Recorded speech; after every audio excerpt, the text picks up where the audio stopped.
Hi guys, and welcome to our channel, and we are here to do unboxing of this portable propane grill. The brand is Master Chef. So this is 10,000 BTU with I think this is electrical starting.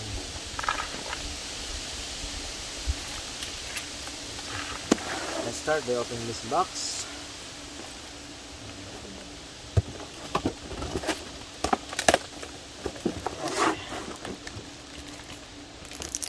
This is a porcelain coated steel. I think this is for maybe to make it the meat don't stick on the grill. But let's try this later. And right now we are here at Tekla, Provincial Park.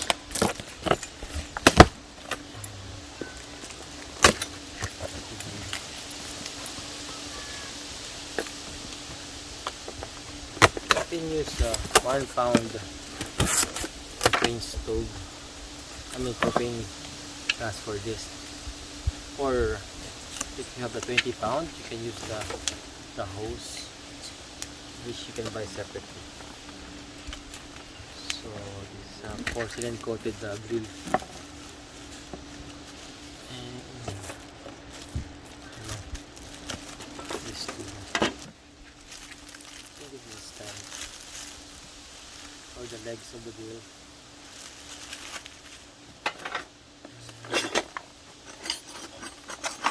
These are the hardwares.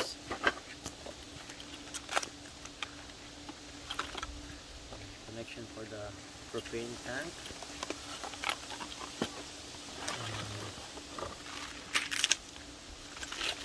Hardwares we need. And the other pair of the leg. And what else? This is a thermostat.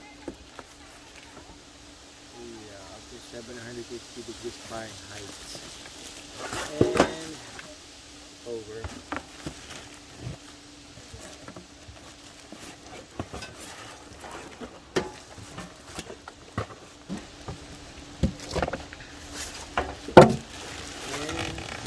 And the body of the grill.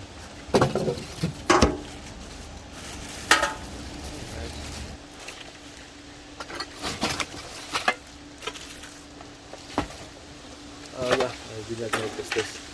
The hardware, they included the screwdriver and mini wrench. Whereas it says in the manual that you have to use this tool over, I don't know, maybe a cover holder.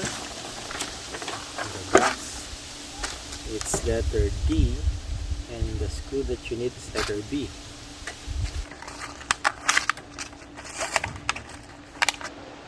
So B. This and B first, and then double D, which is the bigger washer, and the smaller one, and letter E, which is the lock.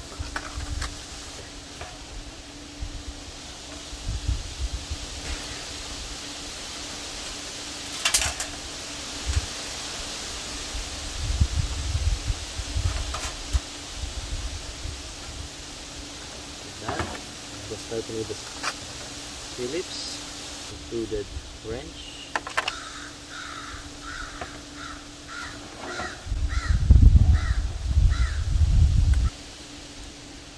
the same thing with this one. Next will be the aluminum shield and the burner.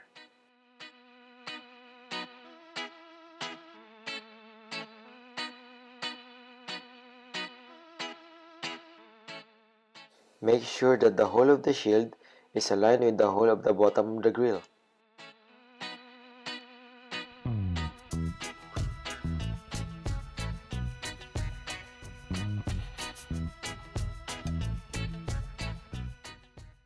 Insert the small washer to the bolt first, then the bigger washer next. Insert the bolt with washer to the middle hole of the body of the grill and the middle hole of the shield. Then install the burner.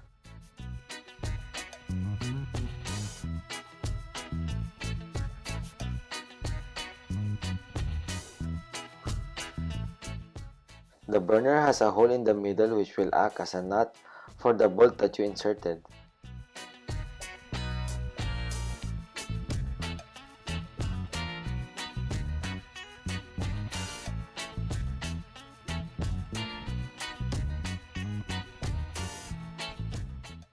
Next to install is the regulator, which will be attached to the end of the burner.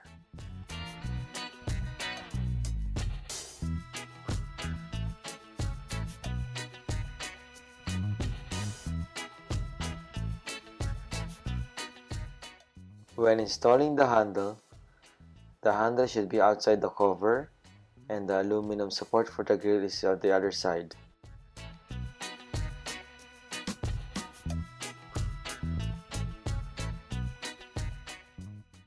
Next to install is the legs.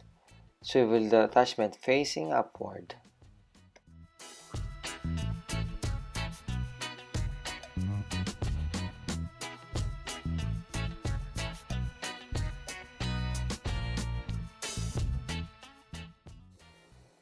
Turn the grill upside down to make it easier for you to install the legs.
You may now attach the igniter cable to the igniter.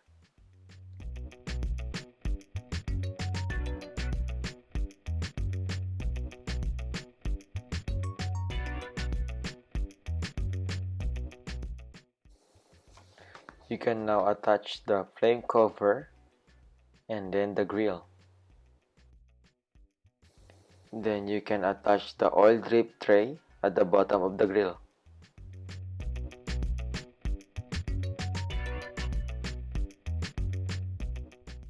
Next is to install the gauge to the cover.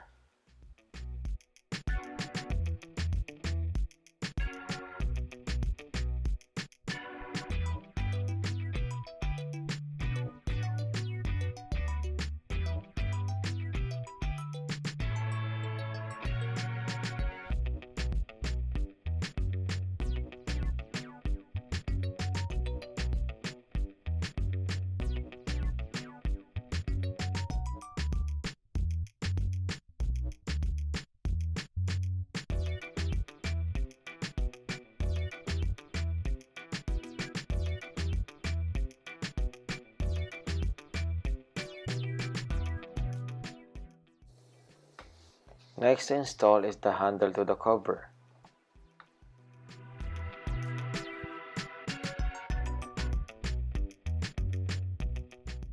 And then insert the big washer first, followed by the smaller one, and then the nuts.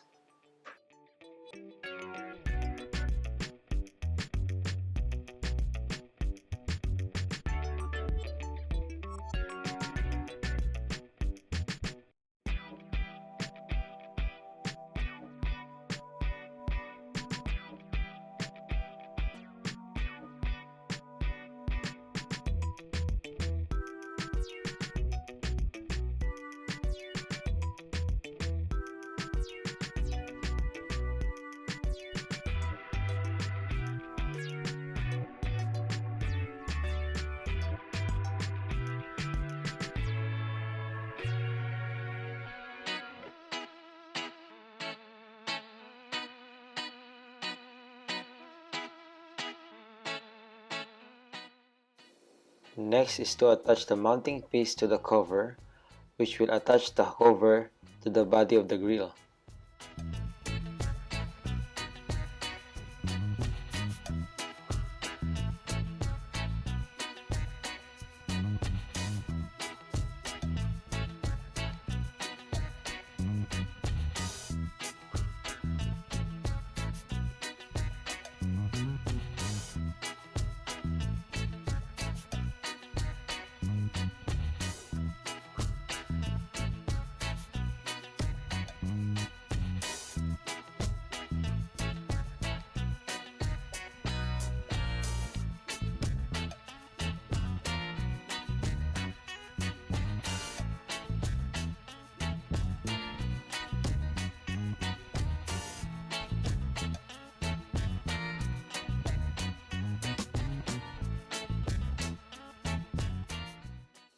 We will now attach the cover to the grill by using the provided hardware.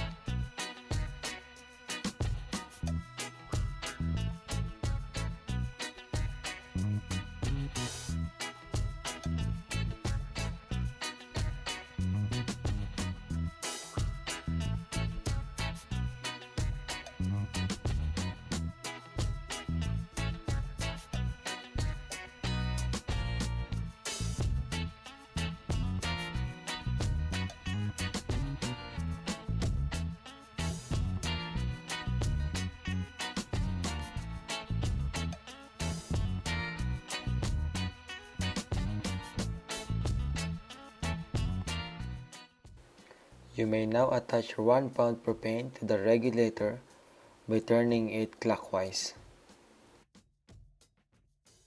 Press the dial of the regulator, then turn it counterclockwise, and then press the igniter switch.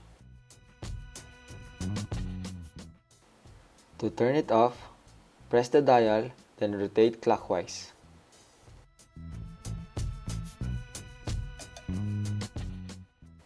That's it. Thank you for watching, and please don't forget to like and subscribe.